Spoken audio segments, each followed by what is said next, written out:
Imagine this: you're fresh off a breakup, but you think you can stay friends. You plan a dream trip together, full of laughter and adventure, just like old times. But then, reality hits like a slap in the face. As soon as the vacation ends, she hits you with a demanding text. You owe me for the hotels. And when you hesitate, she throws in a snide jab. You're not going to pay because I don't love you anymore? Haha, that's pretty funny. Your blood boils. But instead of exploding, you get smart. You pull out every receipt, tally up every meal, every ticket, every little thing you covered, and turn the tables in the most satisfying way possible. Stick around, because this story of post-breakup revenge is about to make you cheer. If you've ever been burned by an ex who thought they could walk all over you, or if you've fantasized about that perfect moment of getting even without stooping to their level, this one's for you. Hit that like button if you're already rooting for justice, subscribe so you never miss these epic tales of karma in action, and turn on notifications, because trust me, the emotional payoff here is gold.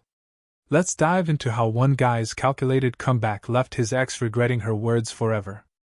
Alright, let's set the scene properly. Our protagonist, let's call him Alex for this story, is a guy in his late 20s, the kind of person who's always been generous to a fault. He works a steady job in tech, makes decent money, and has this optimistic streak that makes him believe in second chances. His ex-girlfriend, Sarah? She's a free spirit, an artist type who bounces between gigs, always chasing the next inspiration. They dated for about 2 years, and it was one of those relationships that felt magical at first. Late-night talks, spontaneous road trips, that effortless chemistry. But distance crept in like a slow poison. Alex got a job offer across the country, Sarah wasn't ready to uproot her life, and boom, they called it quits. No screaming matches, no cheating scandals. Just a mutual agreement that it wasn't working anymore. Or so Alex thought. They both said they wanted to stay friends. And for a while, it seemed possible. Texts here and there, sharing memes, checking in like old pals. Then came the idea that would change everything, a trip together. Why not? Alex reasoned. We always had the best time traveling. It'll be like hitting reset. In hindsight, he admits it was a terrible plan. But here's where things get interesting psychologically. Alex had just started new medication for anxiety. It was supposed to help him think clearer, but instead, it fogged his judgment, making him impulsive, overly focused on the good memories. His heart raced at the thought of recapturing those sunny days exploring new cities with Sarah by his side. He ignored the red flags screaming in his gut. Sarah jumped on the idea too. She handled booking the hotels as they went along, nothing fancy, just cozy spots in Europe, hopping from one charming town to the next. They agreed to split costs evenly. But once they were on the ground, things shifted. Alex found himself pulling out his card for everything. It's easier this way, he'd say with a shrug as he covered dinners at quaint bistros, the steam from pasta dishes rising in the air, the clink of wine glasses toasting to friendship. Admissions to museums and landmarks? He footed those bills too, think 50 quid a pop for ancient ruins under a blazing sun, the kind of experiences that make your soul feel alive. Taxis zipping through narrow streets, ferry rides across sparkling waters. He handled it all without a second thought. Sarah would smile sweetly, say, thanks, but never reach for her wallet. Deep down, Alex didn't mind. He earned more than her, and generosity was his love language, even post-breakup. But the trip? It wasn't the fairy tale revival he'd hoped for. Awkward silences stretched between them like vast oceans.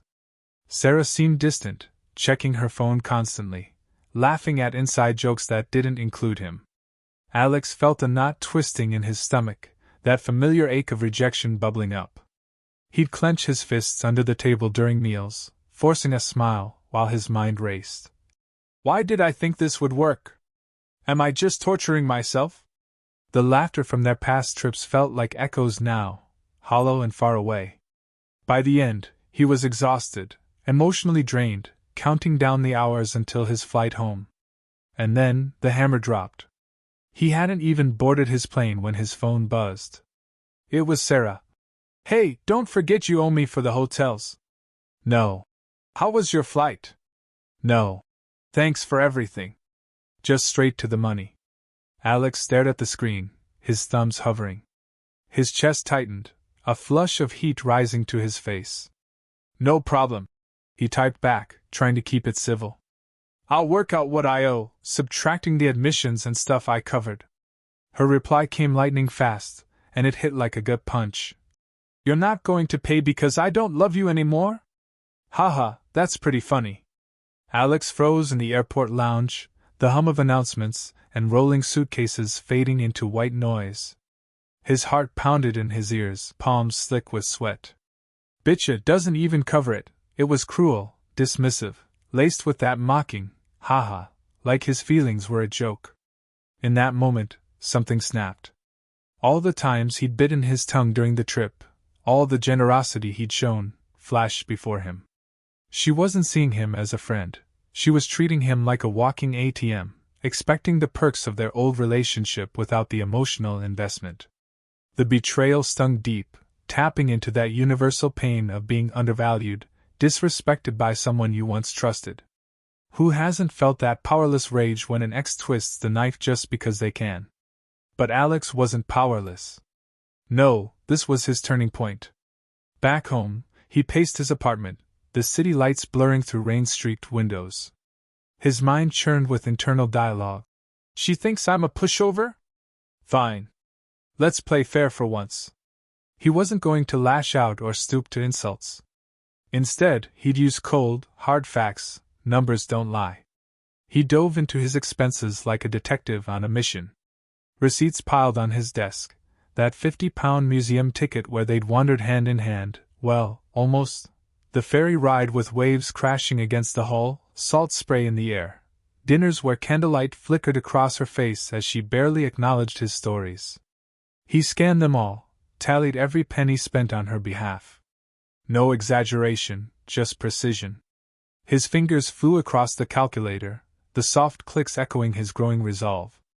The total? It exceeded the hotel costs by a bit. A smirk tugged at his lips for the first time in days. This wasn't about being petty for pettiness' sake. It was about reclaiming his dignity. Sarah had mocked his vulnerability, turned his lingering feelings into a punchline. Now, he'd show her that friendship goes both ways, and so does accountability. He composed his response carefully, attaching the breakdowns. That's exactly right. We aren't in a relationship after all. Turns out I've spent the cost of the hotels and then a little more, so I think we're about even. Send. No more, no less. His pulse raced as he hit the button, a mix of nerves and exhilaration flooding his veins. Would she explode? Apologize? He didn't know, but for the first time since the breakup, he felt in control. The silence that followed was deafening.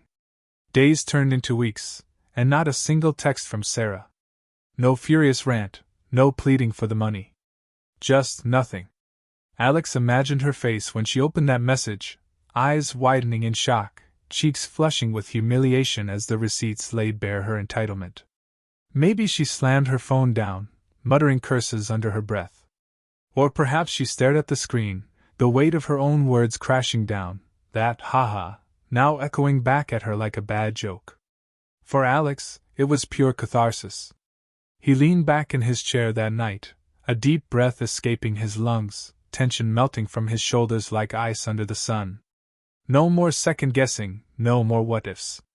He'd drawn a line, asserted his worth, and it felt damn good. The revenge wasn't explosive or dramatic, it was quiet, calculated, and utterly effective. She expected him to roll over like he always had, paying for everything because that's how it was when we were together. But he flipped the script, forcing her to confront her own hypocrisy. In that moment of justice, the power imbalance shattered. He didn't send a penny more, and the satisfaction? It washed over him like a warm wave, validating every ounce of frustration he'd bottled up. Stories like this remind us that karma doesn't always need fireworks. Sometimes it's just a well-timed receipt that sets things right. Alex learned that true friendship respects boundaries, and revenge tastes sweetest when it's rooted in fairness. It's that universal craving for validation after being disrespected that makes these tales so addictive. What do you think? Did he go too far, or was it perfectly justified? Ponder that as we wrap up. If this revenge hit you right in the feels, smash that like button and drop a comment. What's the pettiest payback you've ever pulled off? Subscribe for more stories of sweet justice, and hit the bell so you catch the next one. Thanks for watching. See you in the next video.